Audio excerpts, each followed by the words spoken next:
বাবা যাতে কেউ সকালবেলা আমায় চিনতে না পারে তার জন্যই খড়গটা দিয়ে তুমি আমার মাথাটা কেটে নিয়ে চলে যাও।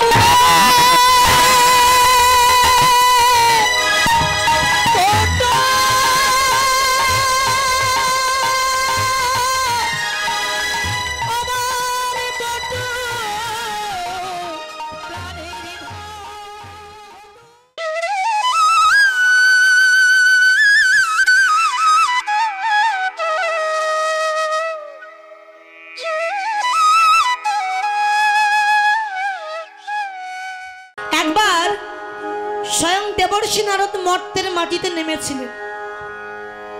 ঠিক সেই সময় দেখতে পেলেন সাদা লাল পেরে শাড়ি পরা একজন মা, কপালে বড় সিঁদুরের ফোঁটা, স্মৃতি ভর্তি সিঁদুর। তো সেই মা আর কেউ নয় বাবা, তিনি ছিলেন স্বয়ং মা পার্বতী। ছদ্মবেশে দাঁড়িয়েছে। তো নারদমণিকে দেখে ডাক দিয়েছে, নারদ, ও নারদ। মা হ্যাঁ বাবা নারদ, তুমি তো সবসময় হরিনাম কৃষ্ণ নাম করো বাবা, তাই তোমার কাছে আমার প্রশ্ন, যারা হরিনাম করে কৃষ্ণ নাম করে, হরিনাম করলে কি হয় আর এই ভক্তদের শেষ জীবনের পরিণতি কি হয়? এই যে কৃষ্ণ নাম করছেন আপনারা, এই ভক্তদের শেষ জীবনের পরিণতি কি হবে? নারদমণি বলে, ও মা এর উত্তর তো আমার জানা নাই। সে কি, তুমি সব সময় বিনা যন্ত্রে কৃষ্ণ নাম করো আর তুমি এর উত্তর জানো না? না মা, এর উত্তর আমার জানা না। তবে তুমি একটু অপেক্ষা করো, আমি আমার পিতা ব্রহ্মার কাছ থেকে উত্তরটা জেনে তোমায় আমি বলছি। শোনো নারদ, যতক্ষণ না আসবে আমি কিন্তু এই বৃক্ষের নিচেই বসে থাকলাম, ঠিক আছে? তো ব্রহ্মার কাছে গেছেন। ব্রহ্মাকে যখন জিজ্ঞাসা করেছে, ব্রহ্মা বলে, বাবা নারদ, এর উত্তর তো আমারও জানা না। সে কি, তুমি চতুর্মুখ ব্রহ্মা, চার বদনে কৃষ্ণ নাম করো আর তুমি এর উত্তর জানো না? না বাবা, এর উত্তর আমার জানা না। তবে একজন বলতে পারে উত্তর। কে? সে শ্মশানে বসে আছে, বাবা ভোলানাথ। তার কাছে গিয়ে প্রশ্ন করলেন, তো ভোলানাথ বলছে, দেখো বাবা নারদ, এর উত্তর তো আমিও জানি না বাবা। তুমিও জানো না? বলে না, তবে একজন বলতে পারবে উত্তর। কে? বৈকুণ্ঠপতি নারায়ণ। গেছে নারায়ণের কাছে। আচ্ছা, ভগবানের কাছে কি কিছু অজানা আছে বাবা? সবই তো জানেন, তবু যখন প্রশ্নটা করেছে হরিনাম করলে কি হয় আর ভক্তদের শেষ জীবনের পরিণতি কি হয়, নারায়ণ নারদকে সচক্ষে দেখানোর জন্য বলছেন, নারদ, এর উত্তর তো আমিও জানি না, তবে এর উত্তর একজন বলতে পারবেন। কে বলতে পারবে? এটা বন্ধ করে দেন।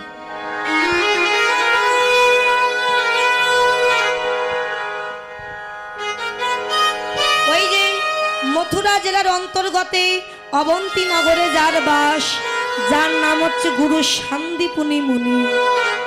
এই মুনি ছিলেন কৃষ্ণ বলরামের গুরুদেব। এখানে বিদ্যা অভ্যাস করেছিলেন কৃষ্ণ বলরাম। তো তিনি বলতে পারবেন, চলো তার কাছে যাই। তো চারজনে যাচ্ছে, ব্রহ্মা, বিষ্ণু, মহেশ্বর আর নারদ। চারজনে বৈষ্ণব রূপ ধারণ করেছে। এই শান্তিপুনি মুনি এমন একজন ভক্ত ছিল মা, আগে অতিথি বৈষ্ণব সেবা দেবে, তারপরে গোবিন্দের সেবা, তারপরে নিজে সেবা করতে। আগে বৈষ্ণব সেবা।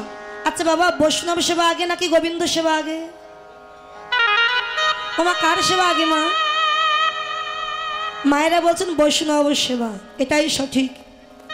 ভগবান বললেন, আমা হতে আমার নাম বড়, নাম হতে ভক্ত বড়, আর ভক্ত হতে ভক্তের চরণের ধুলি আরো বড়। তা আমাকে যদি কেউ সেবা দেয় আমি খুশি হই, কিন্তু আমাকে সেবা দেওয়ার আগে যদি আমার ভক্ত বৈষ্ণবের সেবা দেয় আমি আরো বেশি খুশি হই, সন্তুষ্ট হই। তো শান্তিপুনি মুনি আজকে প্রভাতকালে দুইজন অতিথি বৈষ্ণবের সেবা দিয়েছে। তা তাহলে বৈষ্ণব সেবা যখন হয়ে গেছে, মন্দিরে গিয়ে ভগবানের পূজা করছে। এবার এই চারজন তার গৃহে গিয়ে দাঁড়িয়েছে, দাঁড়িয়ে উচ্চ স্বরে ডাক দিয়েছে, মুনিবর, ও মুনিবর, মুনিবর কে, একবার বাহিরে এসো না মুনিবর। শান্তিপুরী মুনি চিন্তা করলেন, এমন মধুর স্বরে কে আমায় ডাকলো মুনিবর। বাহিরে এসে দেখছে চারজন বৈষ্ণব। আরে কি সৌভাগ্য আমার, একটু আগে আমি দুইজন বৈষ্ণবের সেবা দিয়েছি, আবার চারজন বৈষ্ণব এসেছে আমার ঘরে, কি সৌভাগ্য। আর সাদরে আদরে বসবার জন্য আসন দিয়েছে। আসন দেওয়ার পরে বললেন, বলুন কেমন করে আপনাদের সেবা দিতে পারি। ও মুনিবর, আমরা বড় ক্ষুধার্ত, আমাদের যদি একটু সেবার আয়োজন করে দিতে বড় উপকার হয়। আচ্ছা ঠিক আছে, তোমরা বসো, আমি দেখছি, আয়োজন করছি। কিন্তু নারায়ণ ভগবান চিন্তা করছে, সেবা বললেই তো সেবা দিতে দেব না আমি, আগে পরীক্ষায় উত্তীর্ণ হতে হবে, তারপরে আমার সেবা। তিনি কি করলেন, বসে আছেন বৈষ্ণব রূপ ধারণ করে, কিন্তু শান্তিপুরী মুনির ঘরে যে পাত্রে চাল ডাল ছিল সব কিছু হরণ করে নিয়েছেন ভগবান। শান্তিপুরী মুনি ওই পাত্রে গিয়ে দেখে, বাবা চাল ডাল কিচ্ছু, কি এই তো আমি গতকালকে চাল ডাল ভিক্ষা করে এনে এই পাত্রে রেখে দিয়েছিলাম, তাহলে সেগুলো গেল কোথায়। নিজের একটি মাত্র পুত্র সন্তান, যার নাম ছিল বটু, 5 থেকে 6 বৎসর বয়স, ওই বটুকে ডাক দিয়েছে, বটু, ও বটু, বাবা তুমি আমায় ডাকছো বাবা। আচ্ছা বটু, এই পাত্রে যে চাল ডাল রেখেছিলাম তুই কি জানিস কোথায়। ও বাবা, তুমি চাল ডাল রেখেছো, চাল ডাল নিয়ে আমি কি করব, আমি তো জানি না। কি হয়েছে বাবা আমাকে বলো, এত চিন্তিত দেখছে তোমার। দেখ না বটু, ঘরে চারজন বৈষ্ণব এসে বসে আছে, সেবা দিতে হবে, কিন্তু আমার ঘরে যে চাল ডাল কিচ্ছু নাই, কি করি এখন উপায়।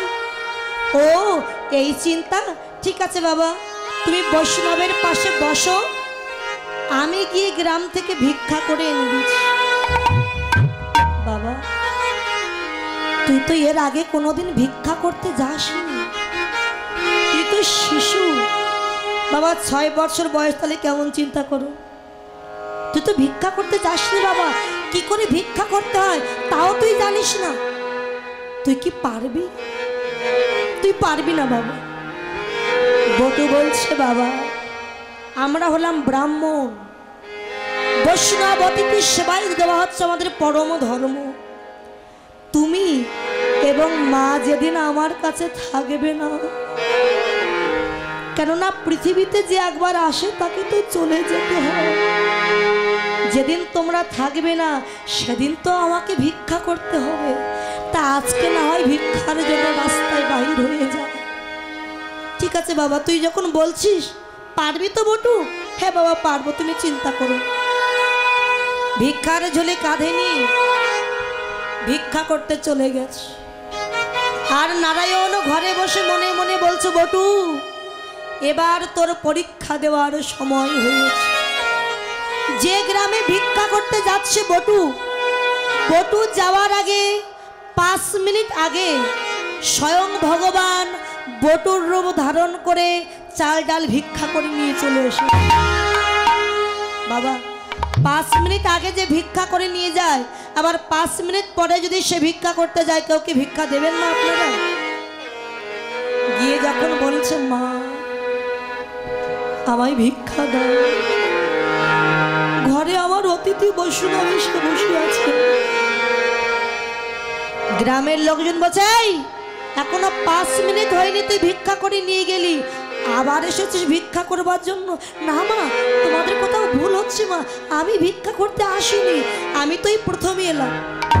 মিথ্যাবাদী, মিথ্যা কথা বলে ভালো একটা অভ্যাস হয়ে গেছে তোদের, প্রত্যেকদিন এমন করে ভিক্ষা করে নিয়ে যাস, মিথ্যা কথা বলে। এই বেরিয়ে যা বলছি, দূর হয়ে যা, আর কোনোদিন যেন আমাদের বাড়িতে আসবি না। যার বাড়িতে যাই কেউ ভিক্ষা দেয় না। ছেলেটি তখন এক জায়গায় দাঁড়িয়ে চিন্তা করলো, ভিক্ষা যখন পেলাম না তাহলে আমি কি করব, কোথায় যাব? ছেলেটি দাঁড়িয়ে অঝর ঝরায় কাজ। নারায়ণ তখন পাখি রূপ ধারণ করে বটুর কর্ণমূলে এসে বলে, বটু, ও বটু, তুই মথুরায় ভিক্ষা পাসনি তো কি হয়েছে? এই যমুনা পার হয়ে বৃন্দাবনে চলে যা, বৃন্দাবনে গেলে তুই ভিক্ষা পাবি। এই বলে পাখিটা চলে গেছে।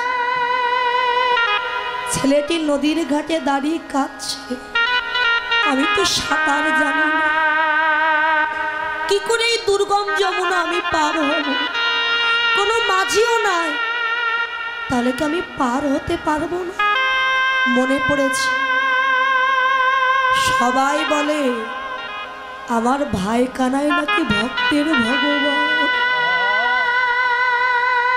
তাকে যদি কেউ একবার ডাকার মতো ডাকে, হে পারের কান্ডারি কৃপা করে পার করে দাও। আমার ভাই কানাই তাকে পার করে দেয়।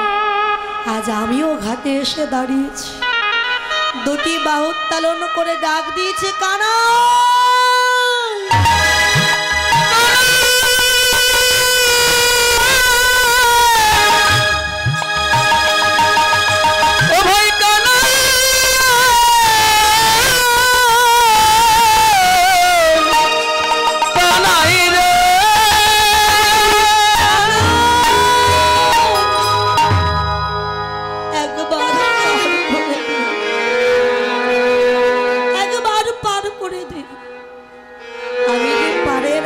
ঘাটে এসে দাঁড়িয়ে আছি, নয়ন মুদ্রিত করে যেই না কানাই বলে ডাক দিয়েছে, ওমা কিছুক্ষণ পরে যেই না তাকিয়েছে, দেখতে পেল ওই বটু কখন যেন অনায়াসে যমুনা পার হয়ে ওই পারে চলে গেছে। দেখেছো আমার ভাই কানাইয়ের লীলা, আমার ভাই কানাই আমায় পার করে দিয়েছে। বৃন্দাবনে গিয়ে অনেক চাল ডাল ভিক্ষা পেয়েছে, গামছাই করে বেঁধে মাথায় নিয়ে নাচতে নাচতে ঘরে আসছে, কেননা বাবাকে গিয়ে বলবো দেখো কত চাল ডাল পেয়েছি।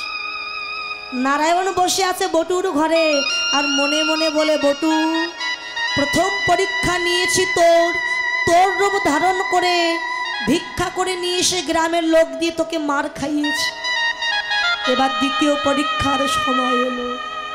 ভগবান একটা কচ্ছপ রূপ ধারণ করে ওই যমুনার ঘাটে চুপটি করে বসে আছে। ছেলেটা আবার একইভাবে যমুনা পাওয়ার হওয়ার জন্য যেই না নদীর জলে এক পা দিয়েছে, পড়বে না পড়বে কচ্ছপের পিঠের উপরে চরণটা পড়ে,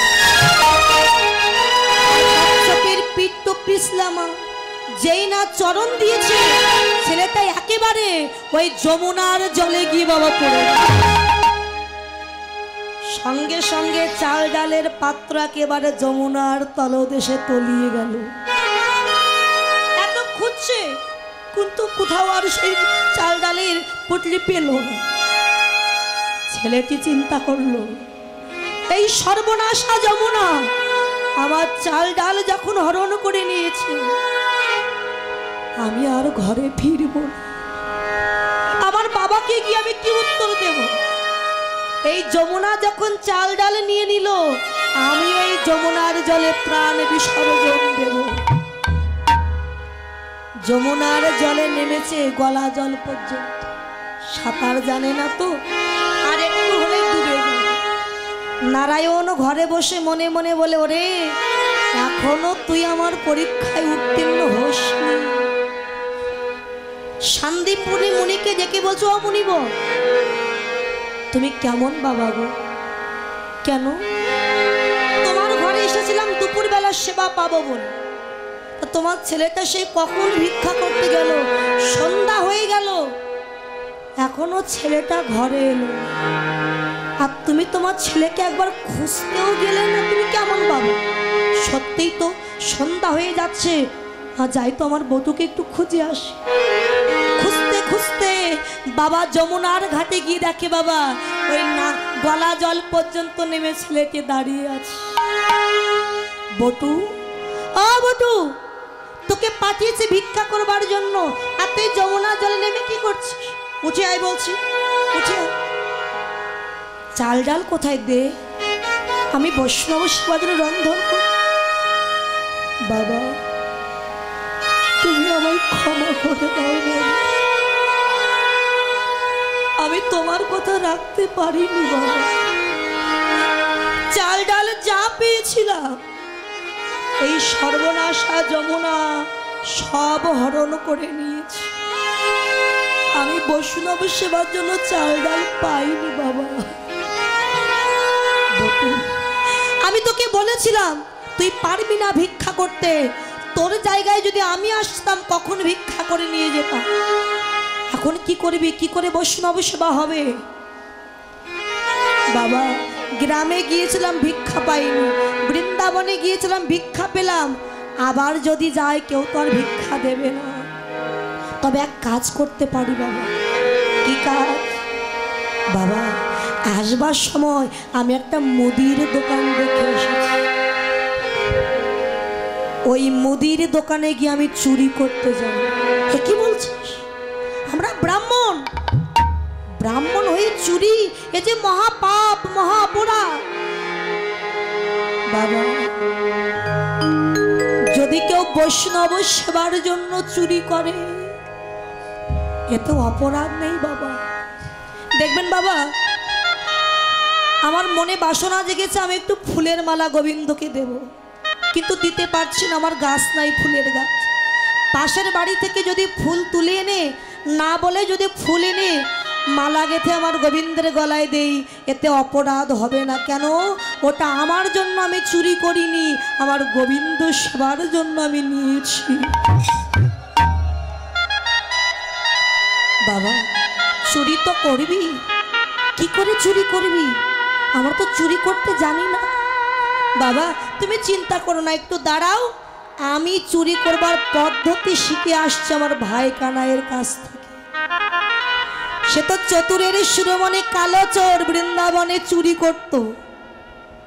এই কানাই, কানাই, কি হলো বটু তুই ডাকছিস কেন? ও কানাই শীঘ্রই তোর বাঁশিটা আমাকে একটু দে তো ভাই। কেন? বাঁশি নিয়ে কি করবি? তোর বাঁশি দিয়ে আমি শীতকাঠি তৈরি করব। বাবা আগেকার সময় যখন চোরেরা ডাকাতেরা চুরি করত ওই মাটি সুরঙ্গ তৈরি করতো না শীতকাঠি দিয়ে। কানাই বলে বটু তোর কি মাথা খারাপ হয়েছে? আমার বাঁশি কখনো শীতকাঠি হয়? ও কানাই নিধুবনে রাধারানীকে জটিলার হাত থেকে বাঁচানোর জন্য কৃষ্ণ তুই যখন কালী হয়েছিলি তোর বাঁশি হয়েছিল অসি, মানে খড়গ। সেদিন যদি বাঁশি অসি হতে পারে আজকে কেন শীতকাঠি হবে না? ভগবান মনে মনে বললেন আমার ভক্তর থেকে আমি কখনোই উপরে যেতে পারবো না, ভক্তের কথার জালে জড়িয়ে গেছে। ঠিক আছে এই নে বাঁশিটা নিয়ে যা। ওই বাঁশিটা নিয়ে শীতকাঠি তৈরি করে ওই দোকান, মাটির দোকান, রাত হয়ে গেছে তো বাবা, ওই মাটির নিচ দিয়ে সুড়ঙ্গ তৈরি করে ছেলেটা বলছে বাবা তুমি বাহিরে দাঁড়াও আমি চুরি করে নিয়ে আসছি। রাত হয়ে গেছে কেউ জানবে না। দোকানের ভিতরে গিয়ে দেখছে এক বস্তা চাল, এক বস্তা ডাল, আলু, যা যা প্রয়োজন সব আছে। জাগতিক জগতের চোর হলে কি করত? সব চুরি করে নিয়ে যেত। কিন্তু সে কি করেছে? 4 মুষ্টি চাল, 4 মুষ্টি ডাল, 4টে আলু নিয়ে ছেলেটা বাহিরে এসেছে। বাবা এই দেখো তুমি যে বলেছিলে আমি চুরি করতে পারবো না, এই দেখো আমি চুরি করে এনেছি। বটু সব তো আনলি বাবা, তো বৈষ্ণব সেবা দেওয়ার পরে মুখশুদ্ধি দিতে হয়। মুখশুদ্ধি মানে পান, তাই না বাবা? তাম্বুল দিতে হয়। তা মুখশুদ্ধির জন্য কিছু নিয়ে আসলি না বাবা? বৈষ্ণব সেবা দেওয়ার পরে যদি মুখশুদ্ধি না দেওয়া হয় বৈষ্ণব সেবার ফল ফলবে না। তুই আর একবার যা বাবা চুরি করতে। এই হলো ছেলেটার কাজ। দোকান ঘরের ভিতরে আবারও গিয়ে দেখছে একটা থালায় একটা মাত্র হরিতকি আছে। ছেলেটা হরিতকিটা নিয়েছে। এবার নারায়ণ ঘরে বসে ভাবছে এবার তোর তৃতীয় পরীক্ষা দেওয়ার সময় হয়ে গেছে। চুরি করছে বটু, আর নারায়ণ দোকানদারকে ডেকে দিয়েছে। দোকানদার তো ঘুমিয়েছিল বাবা, ছেলেকে নিয়ে ডেকে দিয়েছে, দোকানি তুমি মনের শোকে ঘুমিয়ে আছো, ওদিকে দেখো তোমার দোকান চুরি হয়ে গেল। ওই আসবার সময় ছেলেটা যেই না পানের থালায় পাটা লেগেছে উল্টে পড়েছে, ঝনঝন করে আওয়াজ হয়েছে, দোকানদারের ঘুম ভেঙে গেছে। দোকানদার এবং তার ছেলে ছুটতে ছুটতে দোকান ঘরের ভিতরে এসে ছেলেটা সবে মাত্র মাথা আর হাত দুখানা বাহির করেছে। যেই বাহিরে আসতে যাবে দোকানদার এবং তার ছেলে দোকান ঘরের ভিতর থেকে তার চরণ দুখানা বাবা টেনে ধরে, এত জোরে টানছে যে কোনো সময়ের ভিতরে তাকে টেনে দোকান ঘরের ভিতরে নিয়ে যাবে। ছেলেটি দেখলো আমি তো ধরা পড়ে গেছি, আমার বাবাকে জানালে হবে। হরিতকিটা বাবার হাতে দিয়ে বলে বাবা এই না হরিতকিটা নিয়ে তুমি বৈষ্ণব সেবা দিতে যাও। আমি যাব মানে? তুই কোথায় যাবি? ও বটু তুই কি বাহির হতে পারছিস না? এত ঘামছিস কেন বাবা? তোকে তো কোনোদিন এত ঘামতে দেখিনি। আমি তোর হাত ধরে টেনে আনবো, আয় আয় আমি তোর হাত ধর। ছেলেটা বলে বাবা আমার মনে হয় তোমার সাথে আমার আর জীবনে কোনোদিন ঘরে ফেরা হবে না।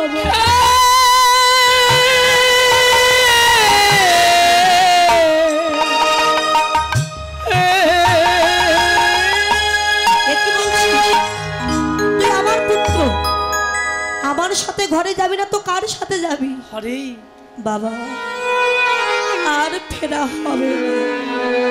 ওরা আমার চরণ ধরে যেভাবে টানছে আমি তো ধরা পড়ে গেছি, যে কোনো সময়ের মধ্যে আমায় টেনে দোকান ঘরের ভিতরে নিয়ে যাবে। বটু এ কি বলছিস তুই? হ্যাঁ বাবা আমি ধরা পড়ে গেছি, তুমি চলে যা। বাবা চিৎকার করে উঠেছে বটু এ কি বলছিস তুই?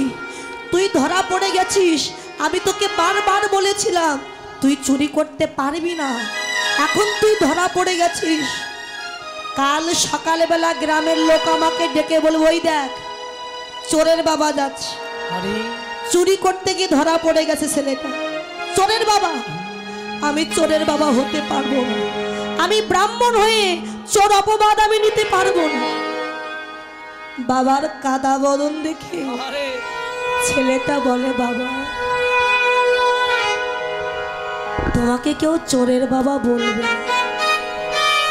একটা কাজ তোমায় করতে হবে। বল কি কাজ করলে আমাকে চোরের বাবা বলবে না? ওই বাঁশিটিকে বলো বাঁশি তুই অসি হয়ে যা। খড়গ মা কালের হাতে খড়গ দেখেছেন না, হয়ে গেল। এবার কি করবো বটু? বাবা যাতে কেউ সকালবেলা আমায় চিনতে না পারে তার জন্যই খড়গটা দিয়ে তুমি আমার মাথাটা কেটে নিয়ে চলে যাও।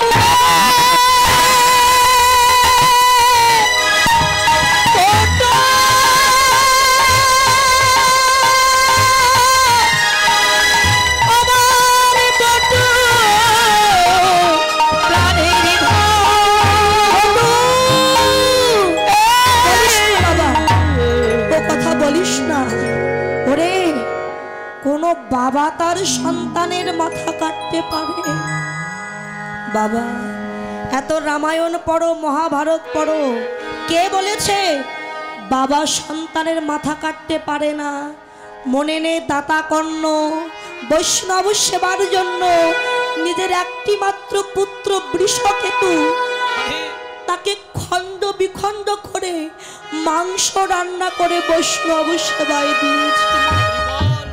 মা পদ্মাবতী যদি পারে, দাতা কর্ণ যদি পারে, তুমি কেন পারবে না? আর দেরি করো না বাবা, সকাল হয়ে যাচ্ছে, কিন্তু সবাই তোমায় দেখে ফেলবে। তুমি চলে যাও, আমার মাথাটা কেটে নিয়ে চলে যাও। বাবার জ্ঞান শূন্য হয়ে গেছে, কি করবে বুঝতে পারছে না, মাথা খারাপ হয়ে গেছে। হাতের খড়গটা নিয়ে এক হাত দিয়ে ছেলের চুলির মুঠি ধরে যেই না মাথাটা কাটতে যাবে, এতক্ষণ পরে ছেলেটি ডুগরে ডুগরে কেঁদে উঠল, বাবা একটু দাঁড়া, একটু শেষবারের মতো দুটো কথা তোমায় বলে যাই, আর একটু পরে তো আমার প্রাণ পাখিটা চলে যাবে, আর কোনোদিন তোমার সাথে দেখা হবে। আমার মা একদিন আমার হাত ধরে বলেছিল, বাবা বটু, তুই তো আমার একটি মাত্র পুত্র, আমি যখন মারা যাব তুই আমার পাশে থেকে আমার কর্ণ বলে একটু কৃষ্ণ নামটি শোনায় দিস বাবা। আমি তো আমার মায়ের আশা পূর্ণ করতে পারলাম না বাবা, কেননা আমার মাকে বসিয়ে রেখে আজ আমাকেই চলে যেতে হচ্ছে বাবা। পদ্ম পাতাই যেমন জল টলমল টলমল করে, আমাদের জীবন পদ্ম পাতায় আয়ু জল টলমল টলমল করছে, এ যে কখন পড়ে যাবে কেউ বলতে পারে। তাই বাবা আমার মাকে বলো, আমার মা যেন আমায় ক্ষমা করে দেয় বাবা। শুনেছি ভব নদীর পাড়ে গিয়ে যখন দাঁড়াইব, সেদিন তো পাড়ের করি বলতে কিছু থাকবে না। তুমি তো আমার বাবা পরম বৈষ্ণব, দুই হাত দিয়ে বাবার চরণ দুখানা হৃদয়ে জড়াই ধরে কেঁদে কেঁদে বলে, বাবা গো, যাওয়ার আগে শেষবারের মতো আমায় দাও দাও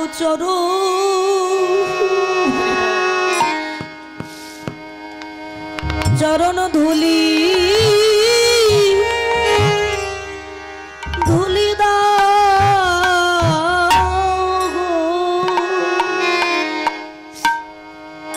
আমায় দাও দাও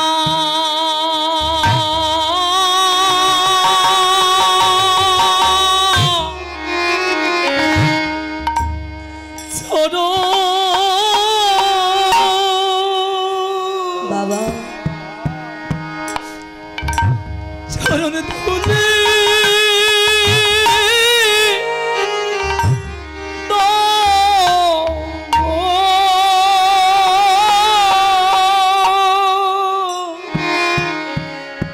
আমায় দাও দাও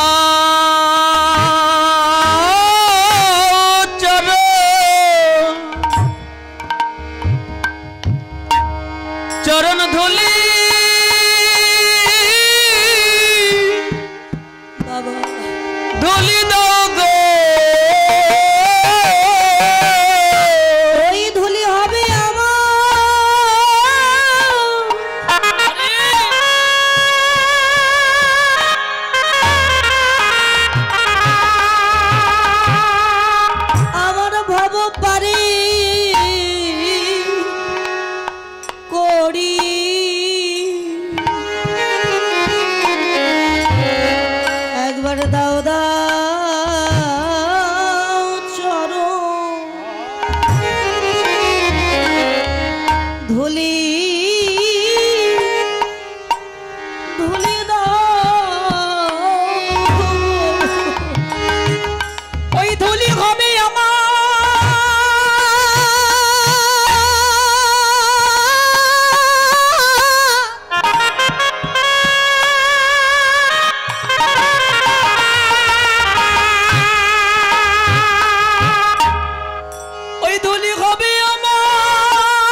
একবার দাও একবার দাও দাও দাও দাও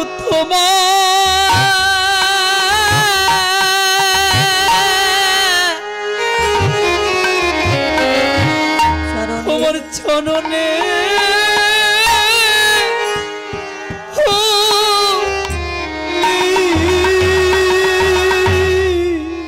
আমি যে কত জনমে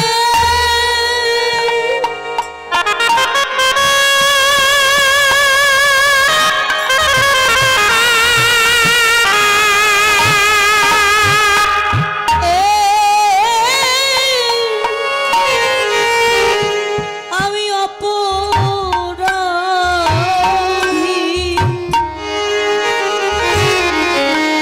একবার দাও দাও আরে চরণে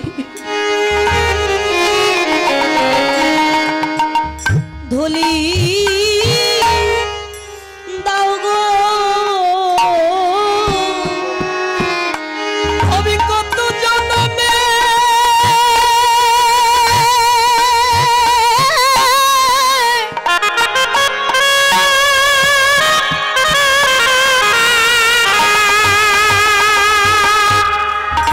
আমি কত জনমে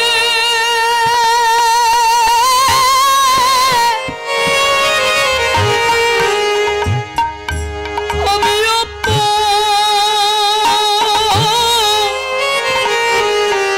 আমি অপরাধী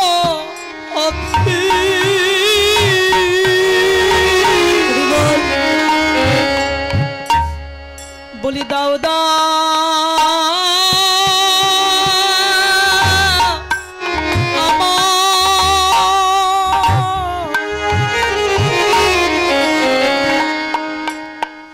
আমার চরণে হলি এই বলে বাবা ছেলের চুলের মুঠি এক হাত দিয়ে ধরে আর এক হাত দিয়ে খড়গ টানি ছেলেটার মস্তকটা কেটে দিয়ে মাথাটা বুকে জড়িয়ে ধরেছে বধূ।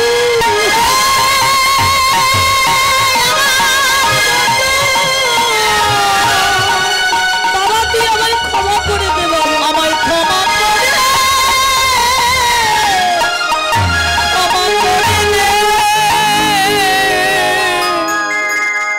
ছেলেটার মাথা বুকে জড়িয়ে ধরে বাবা কাঁদতে কাঁদতে চলে যাচ্ছে। এদিকে বাবা দোকানদার যেই চরণ ধরে টান দিয়েছে, এতক্ষণ তো টান ছিল, ছেলেটা হাত দিয়ে শুধু দেওয়ালটা ধরে রেখেছিল বলে টানতে ভিতরে নিয়ে যেতে পারে। যেই মাথা নাই, চরণ ধরে টান দিয়েছে, দেহটা দোকান ঘরের ভিতরে চলে গেছে।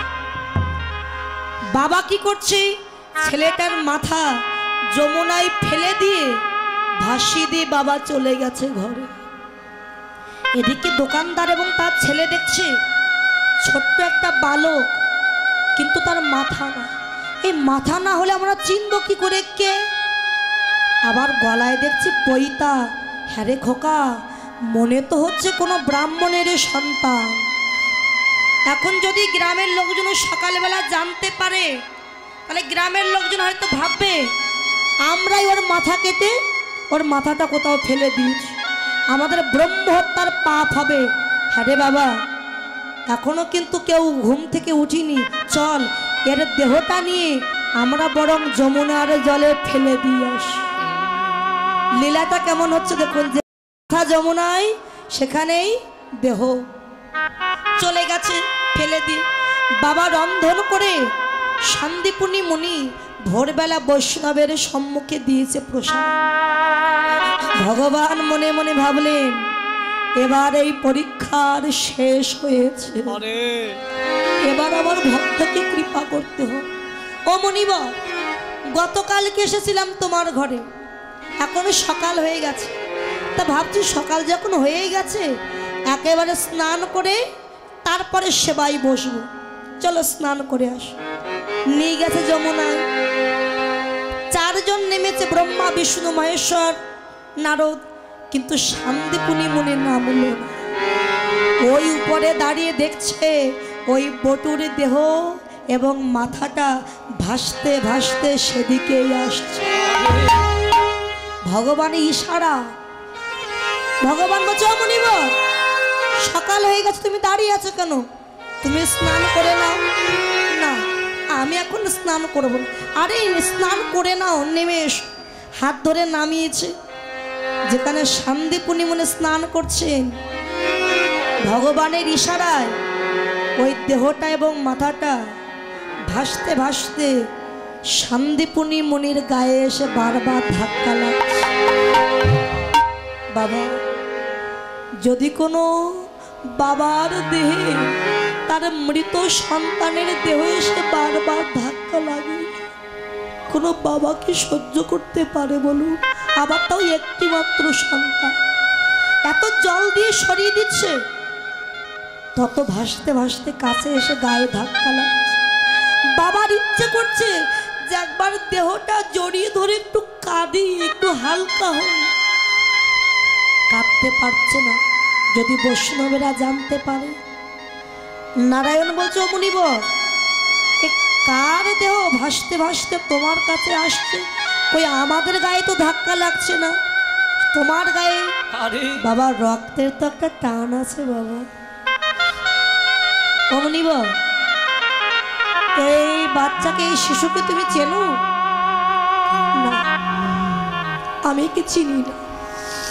ও মুনিবর, কেমন বাবা যে নিজে, কেমন বাবা মা নিজের সন্তানকে মেরে যমুনা জলে ফেলে দিয়ে গেছে? শান্তিপুনি মুনি চুপ করে আছে, কিছু বলছে। তুমি চেনো না? বলছে, না আমি চিনি না। দেখো মুনিবর, আমি কিন্তু ত্রিকালদর্শী।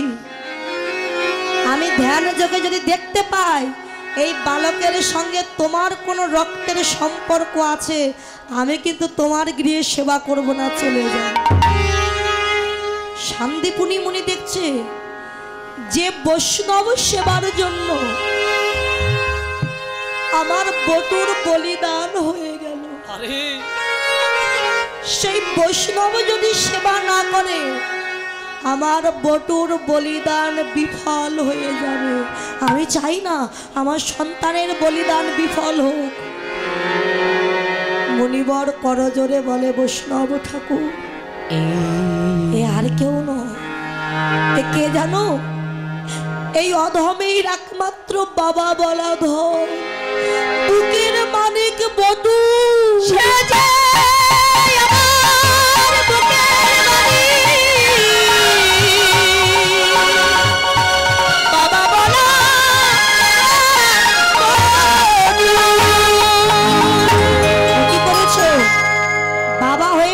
সন্তানকে হত্যা করেছে। শান্তিপুনি মুনি সমস্ত ঘটনা খুলে বলবার পরে ভগবান বলেন, চিন্তা করো না, আমার এই ঝোলার ভিতরে একটা ঔষধ আছে, ওকে তুলে নিয়ে এসো, ওই ঔষধ ওর গায়ে লাগিয়ে দিলে ও বেঁচে যাবে। দেহটা তুলে নিয়ে এসেছে, উপরে পাশাপাশি রেখেছে মাথা এবং দেহ। বাবা, এত ঔষধ লাগিয়ে দিচ্ছে কিন্তু দেহটার জোড়া লাগে না। নারায়ণ বললেন, ব্রহ্মা দেখো তো তুমি বাঁচাতে পারো কিনা। যেই বলেছে ব্রহ্মা, শান্তিপুনি মুনি অবাক হয়ে গেল, এখানে ব্রহ্মা এলো কোথায়? এ তো চারজন বৈষ্ণব, ব্রহ্মা কোথায়? বৈষ্ণব রূপ ত্যাগ করে যেই না দাঁড়িয়েছে ব্রহ্মা, অবাক হয়ে গেল শান্তিপুনি মুনি। ব্রহ্মা বাঁচানোর চেষ্টা করলো কিন্তু পারল না। ভোলানাথকে বললেন, ভোলানাথও চেষ্টা করলেন, বাঁচাতে পারল না। নারায়ণ ভগবান নিজে চেষ্টা করলেন, তবু দেহটা জোড়া লাগলো না। এবার নারায়ণ নারদকে ডেকে বলছে, নারদ এবার তুমি চেষ্টা করে দেখো তো পারো কিনা। নারদ বলে, প্রভু যেখানে তোমরা পারলে না সেখানে আমি কি করে পারি? ও নারদ, দেখো তোমার কাছে কোনো গোপন মন্ত্র আছে কিনা যেটা আমাদের কাছে। প্রভু আমার কাছে তো একটাই মন্ত্র, হরে কৃষ্ণ মহামন্ত্র, এই নাম ছাড়া আমি কিছু জানি না। বটুর দেহে হাত বুলিয়ে দিয়ে নারদ মুনি যেই না হরে কৃষ্ণ মহামন্ত্র নাম জপ করলেন, হরে কৃষ্ণ কৃষ্ণ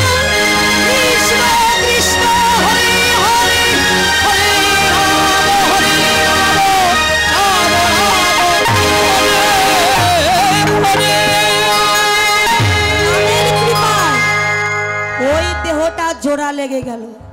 নারদ মুনিকে দেখে নারায়ণ বলছে, ও মুনিবর, তোমার কাছে যত গোপন মন্ত্র ছিল তা তো আমায় বলনি, যেটা আমরা করতে পারলাম না, তোমার ওই কৃষ্ণ নামের জোরে ওর দেহটা জোড়া লেগে গেল।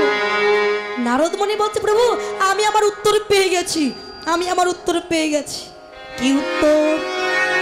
না হরি নামের জোরে, কৃষ্ণ নামের জোরে কাটা দেহ জোড়া লেগে যায়, পাষাণ উদ্ধার হয়, বোবাই কথা কয়, ঘোড়ায় হেঁটে যায়। আর যারা হরিনাম কৃষ্ণ নাম করে ভক্ত, তাদের শেষ জীবনের পরিণতি কি হয় জানো? এই বাস্তব জগতে যতই দুঃখ কষ্ট পাক তারা, অন্তিম কালে স্বয়ং ভগবান দাঁড়িয়ে থাকে নৌকায়, তার ভক্তকে চরণ ধরিতে করে ভব নদী।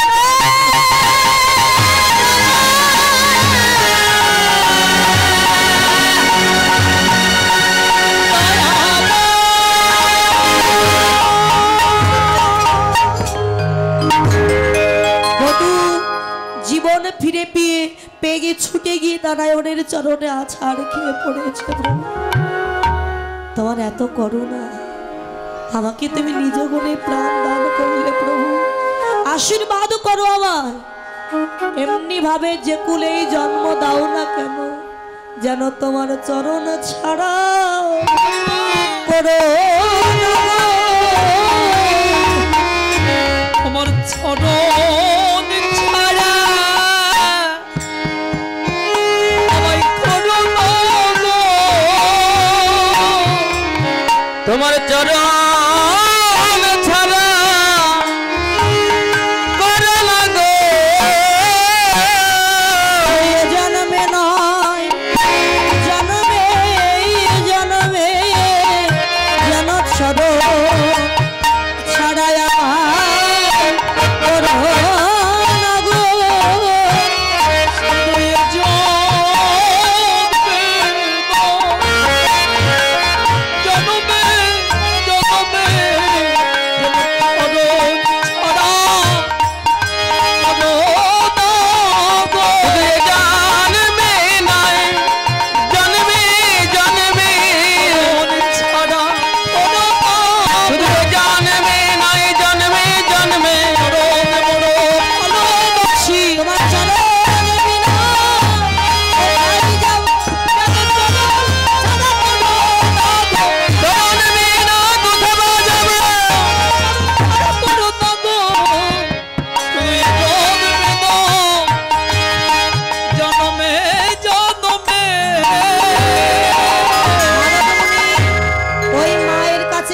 সেই মা এখনো গাছের নিচে বসে আছে। মা আমি তোমায় বলি শোনো, হরি নামের জোরে কাটা দেহ জোড়া লেগে যায়, পাষাণ উদ্ধার হয়ে যায়, বোবাই কথা কয়, ঘোড়ায় হেঁটে চলে যেতে পারে। এমনকি হরি নাম যারা করে, কৃষ্ণ নাম যারা করে, এই জাগতিক জগতে তাদেরকে দেখে অনেকে উপহাস করে, ক্রিটিসাইজ করে, করুক, কিন্তু শেষ জীবনে আমার গোবিন্দ তাকে কৃপা করে বক্ষে ধরে চরণতরিতে করে ভবনদী পার করে। তাই আজকে ভক্তের ভগবান গৌরাঙ্গ সুন্দর কলিহত জীবের দ্বারে দ্বারে গিয়ে হরি নাম কৃষ্ণ নাম বিলিয়েছে। ওরে আরে মোড়ো আরে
প্রলাপ সন্তাপয়াদি ভাবয়াদি ঘোরা আর প্রলাপ সন্তাপয়াদি প্রলাপ সন্তাপয়াদি ভাবরা বিভোরা সন্তাপয়াদি ভাবরা কান্দিয়া কহে পুনঃ আরে কান্দিয়া কহে পুনঃ ঠিক মোর বুদ্ধি অভিমানে হারাইল কান অভিমানে হারাইল কান বুদ্ধি তোরা দেখবি যদিয়া সবাই মিলে একটু হাত তুলি সবাই বাবারা মায়েরা সবাই দেখবি যদিয়া সোনার নদিয়া সচি মাতার দুলালিয়া নেচে নেচে যায় আমার সাথে সবাই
সবাই মিলে হাত তুলেন মায়েরা হাত তুলুন। বাবারা সবাই সবাই বলবেন তো আমার ছোট ছোট ভাইরা একসাথে। সবাই হরে কৃষ্ণ কৃষ্ণ কৃষ্ণ হরে হরে হরে রাম রাম রাম হরে হরে হরে কৃষ্ণ কৃষ্ণ কৃষ্ণ হরে হরে হরে রাম কেউ বলছেন আমাদের সাথে আচ্ছা দাঁড়া বলতে পারে না একসাথে জগা খিচুড়ি হবে না বাবারা বাদ আগে মায়েরা বলবেন আচ্ছা বাবারা পরে আচ্ছা ঠিক আছে দেখবো কাদের গলায় জোর বেশি আমার বাবাদের গলায় মনে হয় জোর বেশি আমার যে দেখে মনে হয় হরে কৃষ্ণ কৃষ্ণ কৃষ্ণ হরে হরে হরে রাম রাম রাম হরে হরে বাবা হরে কৃষ্ণ কৃষ্ণ কৃষ্ণ হরে হরে হরে রাম